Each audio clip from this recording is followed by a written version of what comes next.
Please. Can you hear me? No. Right. I have just three questions.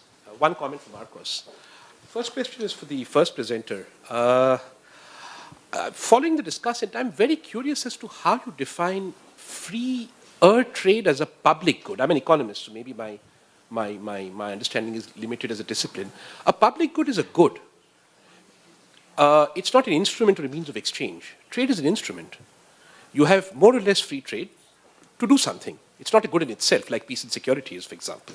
So I'd be interested in how you define public good. I also do not understand, and this is quite serious because it's very basic, your definition of responsibility. That can only follow if you assume that powers, as you term them, need to be responsible. How does that apply in a trade negotiation? These things happen at the margin. Countries go in a current context when they're not powers. They're negotiating about agriculture in WTO. And there, the default position is the status quo. So why and how should responsibility enter the calculus of whether or not a country is effective in its negotiation on WTO? Second point is on culture. That's an interesting observation, I think, you made about the difference between Indian and Brazilian negotiating cultures. Is this specific to agriculture, this culture? Because I've been involved in Indian government negotiations in other areas, and they're pretty fast. They don't procrastinate. Or is this something cultural to the Ministry of Agriculture in India that there's a procrastination? It doesn't happen in the IMF. It doesn't happen on Security Council reform. So that's my question to you. Marcos, just a point to add to your very interesting presentation. One factor which I think would complement your presentation is that while these economies are going to become larger and larger, in terms of per capita income, their distance from the emerged economies, if you will, is going to be exactly the same by 2050 as it is today. And therefore, these countries are going to be large but developing countries, which gives them a link with the South, which is, I think, underexplored.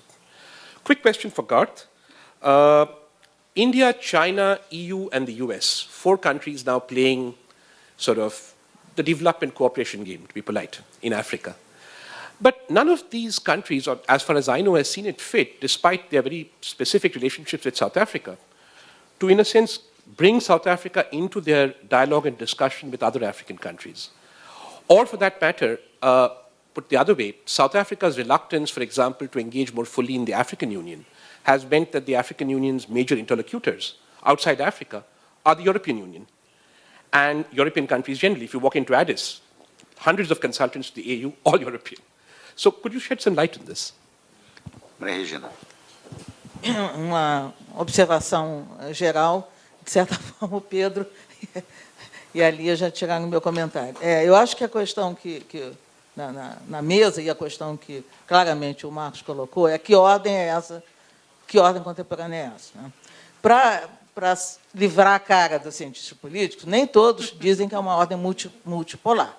Né? O que alguns cientistas, vários cientistas políticos ou internacionalistas chamam atenção é que é uma ordem que houve uma difusão dos fluxos de comércio, dos fluxos de investimento, portanto, uma ordem que se desconcentrou mais, que tem a ver com o dinamismo da relação econômica Sul-Sul.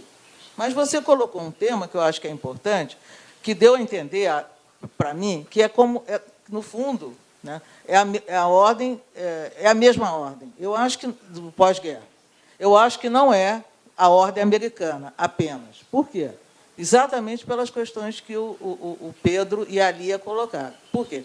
É uma ordem que é interdependente. Os Estados Unidos cria um bem público com um tipo de bem público, que é essa reciclagem dos fluxos financeiros, permitindo que todos nós possamos sei lá como é que é em inglês, na globalização, mas, ao mesmo tempo, ao contrário da ordem de 45, os Estados Unidos não estão contribuindo para criar uma institucionalização multilateral, uma ordem institucional para gerir as tensões que essa ordem financeira cria. Né? E eu acho que, desse ponto de vista, é uma ordem diferente. Eu também concordaria com o Pedro que é uma ordem com muito mais tensão.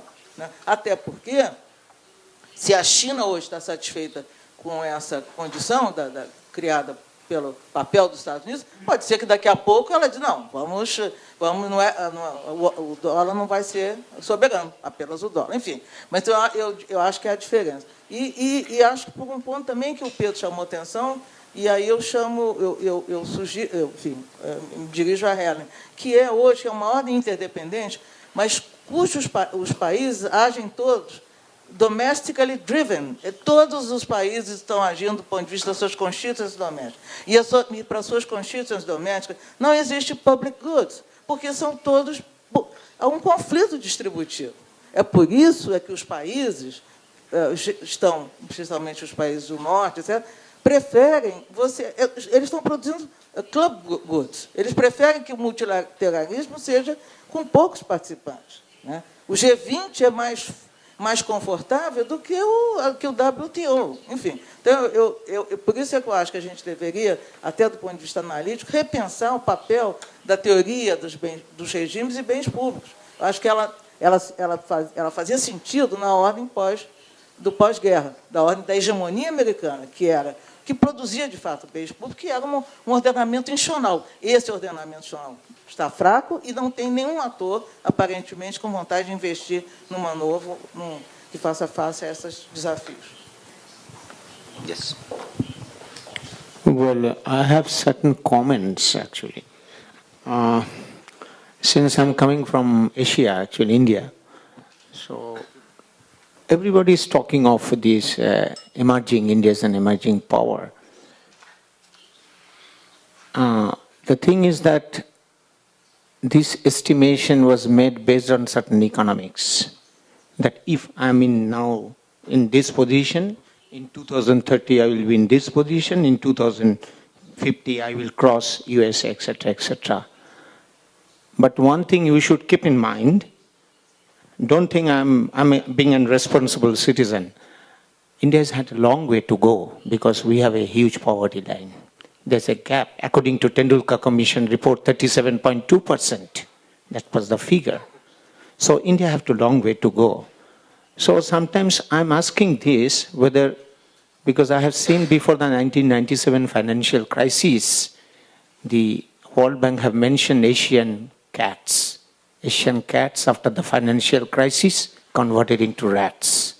So the thing is that whether India thinks India is an emerging power or something else. It is a propaganda of the Western literature. This is one. The second point is that regarding the South-South cooperation, since I'm coming from this part, the Asian part, the most important point, there are inner struggle between, I can say honestly, between China and India. Because there are developed economies and underdeveloped economies within Southern. And China is, I'm telling you very frankly, China through its soft power by different instruments, try to grab and try to develop more influence with many of the countries of the Asia. I make a comment. You think of the 1987, the relation with China, with the Southeast Asian countries, and now think of the China's relation with Southeast Asia, because China tried to create an image which is benign. It's a charm diplomacy. So these are the complications you will find. And India is also doing, but India is no match with China.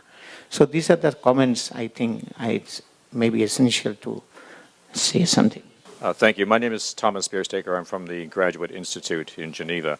And I'd just like to take up Marco Sintra's challenge to the political scientists about where is the multipolar order. I'll address this a little bit this afternoon in my presentation, but my first response would be to say, well, it depends.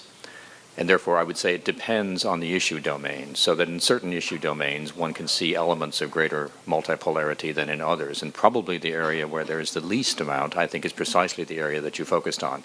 and that is in international finance.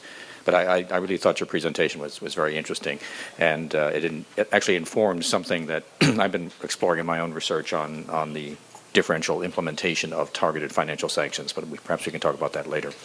Second point, and this is really more of a reaction not only to your challenge, but also to a number of the other presentations, and that is that economic trends and patterns that are taking place that describe contemporary South-South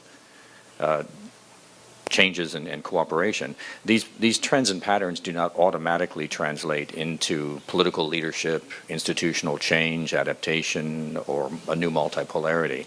But in fact, what I think they do is they create a capacity for alternative articulations and or new governance arrangements. And so I guess I'm going back to an idea of John Ruggies that suggests that you have to, if you're looking at the content of hegemony or different types of orders, you need to look not only at capabilities but also legitimate social purpose. And I think that's actually what ultimately will create a change and a link between these economic trends and the larger political realities of a changing, perhaps, South-South cooperation. Professor Alcides Vaz, Universidade de Brasília, também reagindo ao desafio do Marco Sintra, que foi generosamente recolhido pelos cientistas políticos aqui presentes, então vou me associar a eles. Eu acredito, Marcos, que a concepção de multipolaridade que você nos apresentou, fortemente associada a uma diversidade de padrões monetários relativamente independentes, um sistema fragmentado, conforme suas próprias palavras, que não retrata necessariamente o sentido de multipolaridade que estamos manejando na discussão sobre a ordem contemporânea.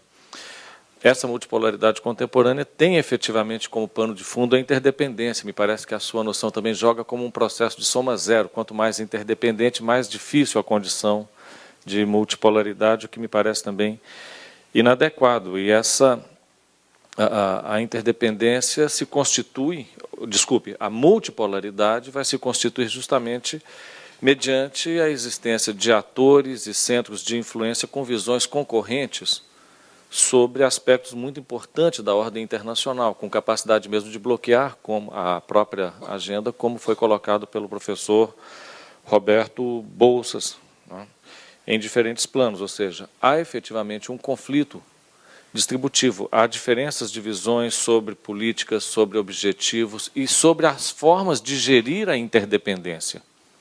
Então, ao invés de desvincular uma dimensão de outra, eu acredito que é mais importante compreender que há sim um tema importante que são, né, os conflitos e polos de influência muito bem constituídos, marcando esse sentido de multipolaridade sobre a própria gestão da condição de interdependência que vivemos. E um último comentário sobre o comentário do Pedro Mota, ao final, quando colocou que as relações Sul-Sul como um eixo alternativo ao sistema multilateral de comércio, ao regime multilateral de comércio, não ter ainda também se apresentado de forma satisfatória. Eu acredito, Pedro, eu concordo com isso, mas é preciso considerar que a emergência, né, de Brasil, Índia, África do Sul, China, dentro desse sistema, ocorre no contexto de crise do próprio sistema. Então, a tentação de vê-los como alternativas é muito forte, mas eu situaria muito mais na linha que você próprio colocou, de entender quando da reconfiguração desses sistemas, esses países estarão posicionados efetivamente como polos constituintes do mesmo. Então, não tanto como alternativa, mas como elementos estruturantes do mesmo ao longo do próprio sistema, confirmando essa condição de multipolaridade que o professor Marco Sintra, esperamos, terá menos dificuldade de compreender após esse seminário.